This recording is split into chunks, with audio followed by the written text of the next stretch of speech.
Welcome back. My name is the Beefmeister, and we're resuming where we left off on Faster Than Light. This is part 3, so if this is your first time tuning in, feel free to go back and watch parts 1 and 2 first. Without further ado, let's resume where we left off. So we go on our first jump, and there's a remote settlement being blockaded by a pirate ship. The ship hastily messages us stay out of this or we'll be next. So they didn't try to cut us a deal or anything, so we go and try to be a hero.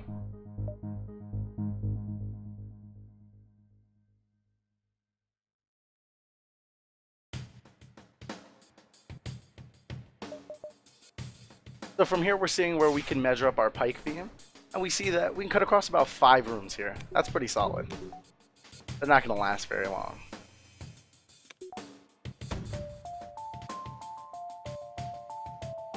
It looks like they're trying to run, but nobody runs from me. They try to make us a good offer. 4 fuel, 4 missiles, 21 scrap. It's not a bad offer, but they have 1 room left, the laser's still going. It'd be a shame to turn that off. I mean, already in motion. So we go ahead and decline their offer and we make sure that they burn. So we pick through their remains and we contact the settlement.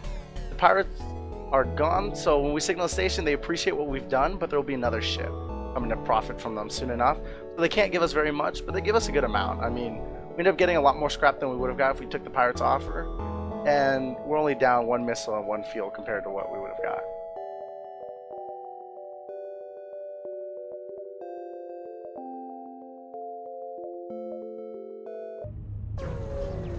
Upon jumping to the next beacon, we're immediately hailed by a small shuttle asking for help. They're being attacked by pirates. So we fire on our weapons and we go to look at the pirates. From here, we're looking at the ship's design, seeing if we can cut across and how many rooms we can hit.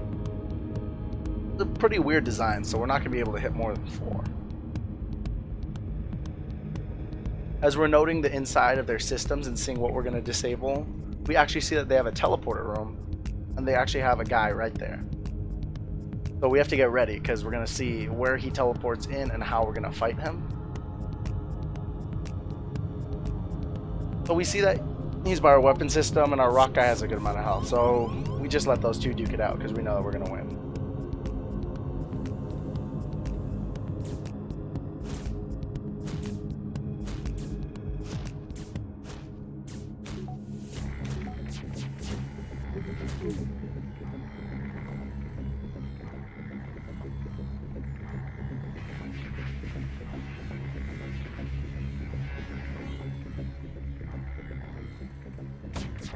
So from here we go to shoot out our weapon systems. And they're pretty totaled, our rock guy's winning, and so we're pretty set here to win.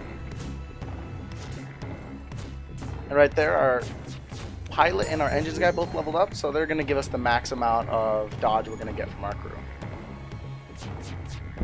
We go ahead and pick apart the wreckage from the pirate ship that broke apart. We contact the civilian ship. Unfortunately, their crew did not survive the assault, so we go and we take what we can from the remains of their ship. We weren't able to be heroes, but we were able to loot like heroes. That's pretty good. So we go ahead and we look and we upgrade our engines and our power before heading off, while we let our rock guy heal in the med bay.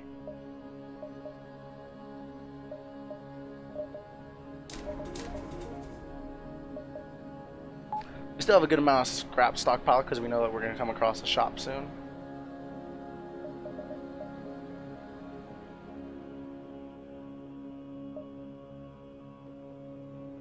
And we open all the doors real quick just to let all the oxygen flow through the room.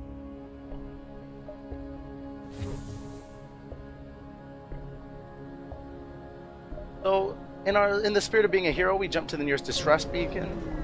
And we see that's coming from a small space station orbiting an uninhabited planet. Their satellite defense system has gone haywire, and their repair crew can't approach without being fired upon, so they're looking for help to fix or disable it.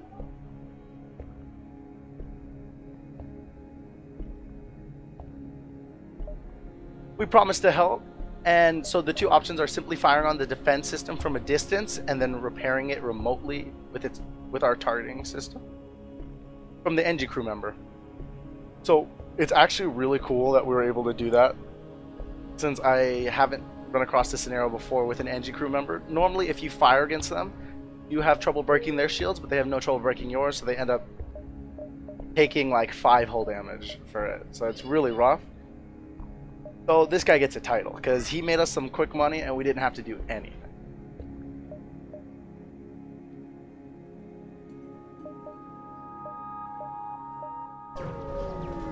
So a beacon has been built for nearby civilian space station, but no one hails our ship. That just means that this is a wasted jump.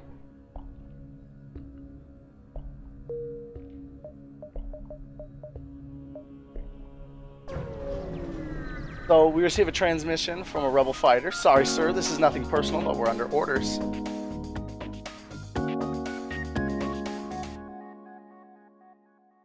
we're measuring it out, and we see that we can hit 4 rooms.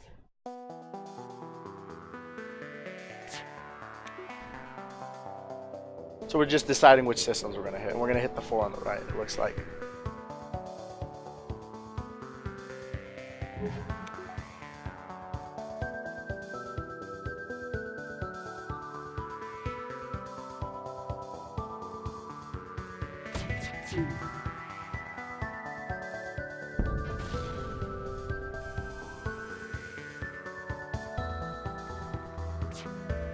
So go ahead and take out their pilot room as well with our burst lasers, and they beg that we don't kill them. They say that they'll give us everything they have, and so we take that. We're not merciless, and we're looking to go to the store anyway, so it's just whatever.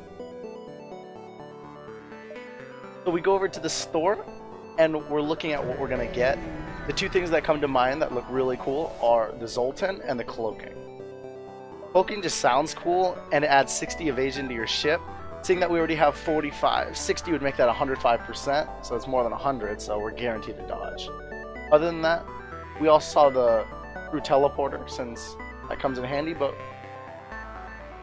the Zoltan and the cloaking look really nice. But we see that we don't have enough for both of them, because that would be 210, but we didn't want the hull missile anyway.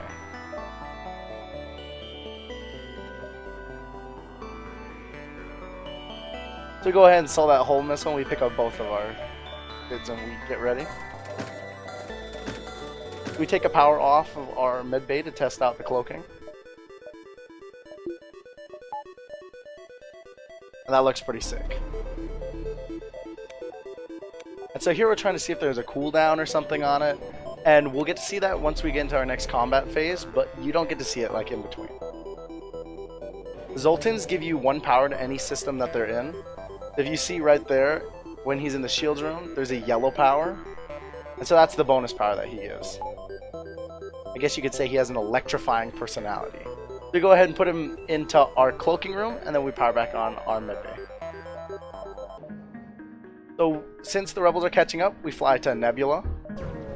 And we find 2 heavily damaged ships floating nearby. The remains of a battle. We can begin to harvest the usable debris when we hear sounds of someone beaming aboard.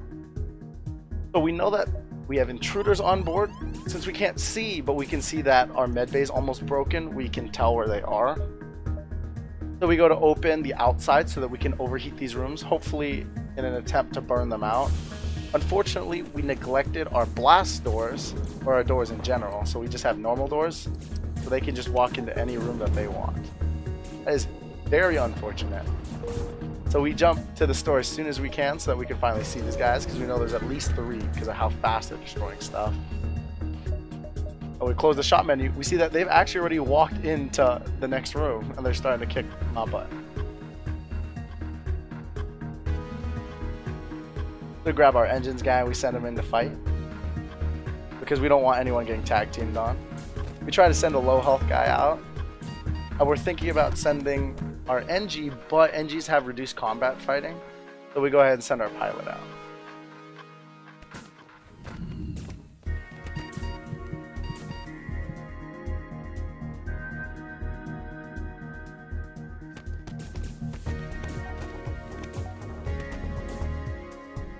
From here we're trying to burn them out again. See see if maybe we can get lucky, if we can run all our guys to the back rooms. Because I'm really not looking to lose any crew. And I am not prepared to fight 4 people. Unfortunately, we don't have any Mantis crew members yet, so we can't fight them.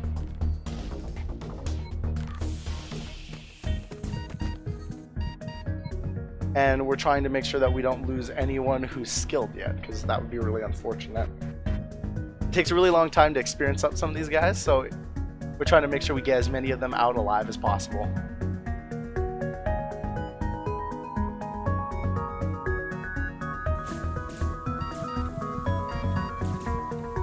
And so right there, we do end up losing one, and it was the Zoltan that we just bought. Luckily for us though, because he was the one to die, and Zoltans explode, they deal damage to enemy crew members, so he ended up saving at least 2 other lives. As we can see, all our crew members are low, and all our rooms are red. It's not very good because since they're overheated, we know that if we run any of our guys, especially like our rock guy who has 1 health into there, he'll die. So we're trying to figure out why our rooms are red, because we haven't realized that our oxygen is off. A key thing to note, whenever you jump out of a Nebula system, make sure you're paying attention to what happened with your power. We definitely should have seen that sooner. And by turning on our oxygen, we see our rooms instantly stop being bloody red, and they're just like a light red. So we open all the doors to cool down the room, and then we immediately send our guys all together to go fix the med bay and heal up. By sending all 3 of them, it fixes that pretty freaking fast. We can have all our guys heal up real quick.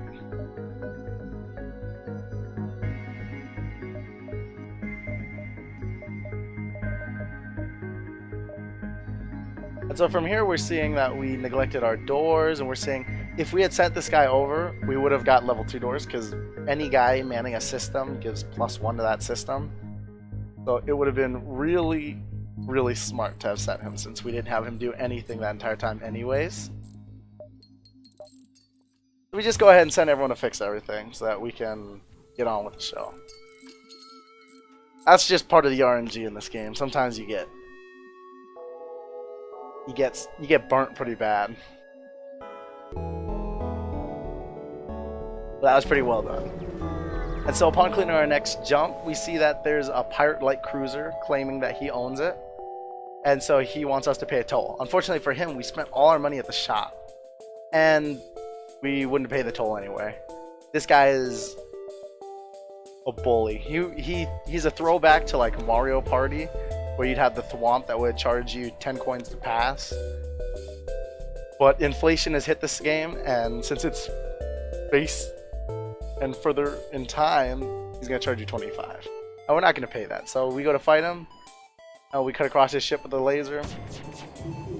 And it's worth noting here, not only does cloaking have a cooldown, but also whenever you fire your weapon systems while you're cloaked, it immediately takes you out of the cloaking and puts it on cooldown again. Instead of killing these guys with a burst laser, I decide to kill them with the pike beam. What better way to take them out again? They try to leave, they try to offer us a deal, but I don't want this deal. I'd rather watch them burn. To go ahead and collect their resources, and we get ready to head on over to the exit. There's no other pathways that we could go, and seeing how fast the rebels are catching up, there's not really enough time to go exploring elsewhere anyway.